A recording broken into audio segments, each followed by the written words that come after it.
안녕하세요. 위클리 비글 TV입니다. 오늘 준비한 소식은 드론 항공모함으로 변신을 추진하는 수리온입니다. 드론은 다양한 분야에서 사용되고 있습니다. 취미, 레저용 드론부터 산업시설에 관제 활동을 하는 드론, 배송 등 우리 일상에서 이제 쉽게 접할 수 있는 물건이 되었습니다. 국방 분야에서도 드론은 다양하게 사용되고 있습니다. 정찰부터 시작해 공격을 할 수 있는 역할도 부여받고 있습니다. 드론은 국방 분야에서 사용의 편리성과 은밀함, 그리고 인명피해의 최소화를 충족시켜주기 때문에 앞으로 드론을 활용한 국방 분야의 다양한 무기체계들이 나올 것으로 보입니다.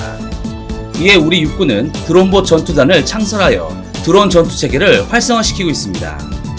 드론을 공격용으로 사용하게 되면 공격하는 입장에서는 굉장한 효과를 거둘 수 있습니다.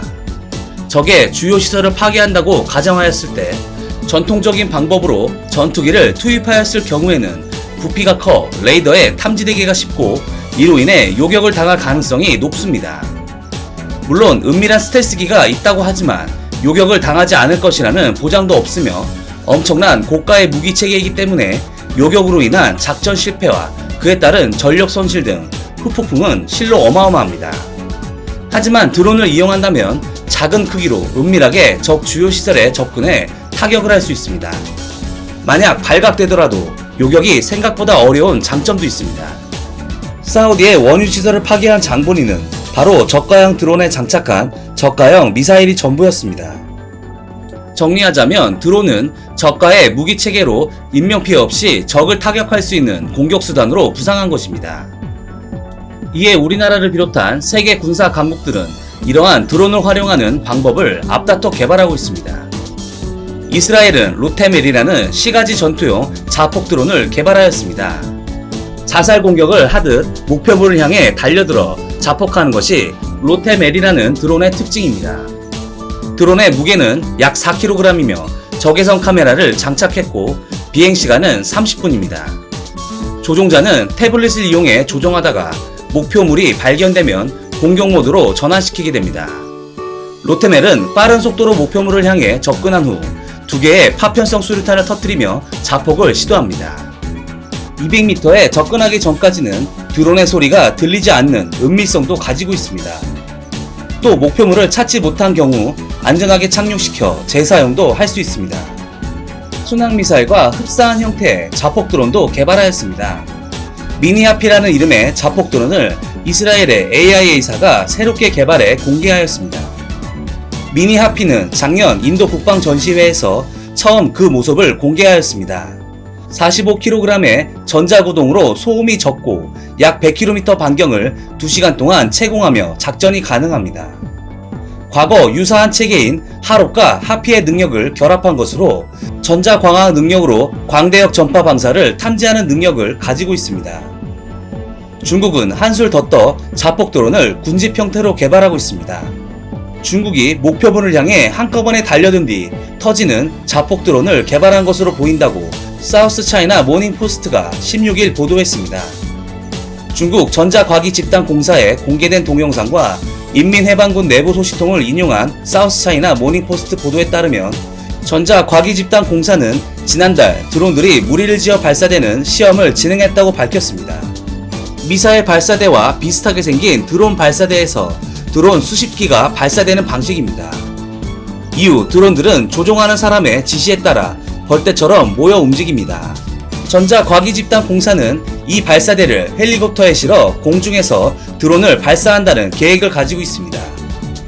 보도에 따른 공개된 드론은 CH-910으로 길이는 1.2m, 무게는 9kg에 불과하지만 공중에서 최대 2시간 동안 채공하며 작전이 가능합니다. 또한 시속 최대 150km로 목표물을 향해 이동할 수 있습니다. 우리나라도 이에 질세라 유사한 무기체계를 준비 중입니다. 바로 헬기에 미니하피와 같은 자폭 드론을 탑재하고 살포하는 체계를 개발할 것으로 보입니다. 지난 18일 복수의 군 관계자에 따르면 국산 수리온 헬기와 개발 중인 소형 무장헬기 내부에 소형 무인기 또는 드론을 탑재해 작전상공에 살포 운영하는 유무인기 복합 운영체계가 이르면 오는 2025년 도입할 계획이라고 밝혔습니다. 국방과학연구소와 육군 항공학교 등은 11월 초 항공 관련 세미나에서 이 같은 내용을 발표할 계획입니다. 국회에서 열릴 세미나에서는 정찰과 표적 획득을 무인기나 드론이 담당하고 언덕이나 산 뒤에 은닉한 헬기는 위험 표적에 대한 미사일을 발사하는 개념이 소개될 예정입니다. 한국형 유무인 복합체계의 최대 특징은 생존성과 공격력을 저예산으로 끌어올릴 수 있다는 점입니다. 육군은 아파치 가디언을 도입하면서 미군처럼 아파치 부조종사가 무인기를 조종하는 방안을 검토했으나 가격 문제에 봉착해 도입이 무산될 경우를 대비해 이 같은 대안을 찾게 된 것으로 알려졌습니다. 미 육군이 운영하는 무인기 그레이 이글은 채공 시간이 25시간에 이르는 데다 헬파이어 대전차 미사일 4발을 탑재할 수 있으나 대당 가격이 300억 원, 세트 가격은 1,300억 원이 넘습니다. 우리 군은 구체적으로 수리온 헬기와 소형 무장 헬기의 중앙 동체에 광학 적외선 카메라를 장착한 소형 무인기를 4대에서 12대 적재해 작전 상공에서 운영하는 방안을 모색하고 있습니다.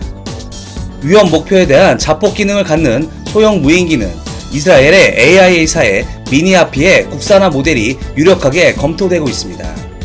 소형 무인기의 가격은 약 10억에서 20억 수준으로 무인 헬기 가격보다 월등히 저렴합니다. 군은 내년부터 LAH 기체를 활용한 지상실험에 착수, 2025년 국산화한 무인기를 탑재한 실제 비행을 실시할 계획입니다. 이뿐만이 아니라 군은 또 수리온 기체에 군집 비행용 접이식 소형 드론 수십 대를 탑재하는 방안도 연구 중입니다. 육군 항공 관계자는 동체에 적재 공간이 없는 공격헬기와는 달리 수리온과 LAH는 무인기를 실을 충분한 공간이 있다며 한국형 유무인 복합 체계가 자리 잡으면 무장 헬기로도 공격 헬기의 역할을 일부 수행할 수 있을 것이라고 말했습니다. 국방과학연구소 관계자는 시콜스키 SB-1이나 벨사의 V280 등 미국이 개발 중인 차기 헬기의 형태가 지금까지의 공격 헬기와는 달리 중앙 동체를 갖는 형식으로 개발되고 있다는 점에서 미국도 무인기를 내부에 탑재하는 유무인 복합 체계를 선택할 것이라고 내다봤습니다. 우리 군은 미래의 전장에서 드론의 활약이 대단한 영향을 미칠 것을 잘 알고 과거와는 다르게 드론을 활용한 새로운 무기체계 도입을 적극적으로 추진하고 있습니다. 이번에 추진하는 헬기와 드론을 이용한 유무인 복합체계가 배치된다면 북한 및 적대국의 지상 병력과 주요 시설을 파괴하는 강력한 비대칭 전력으로 부상할 것으로 보입니다. 앞으로도 우리 군은 이와 유사한 획기적인 무기체계 개발에 집중하여 진정한 자주국방의 길을 모색하였으면 합니다. 이상 위클리 비굴이었습니다. 시청해주셔서 감사합니다.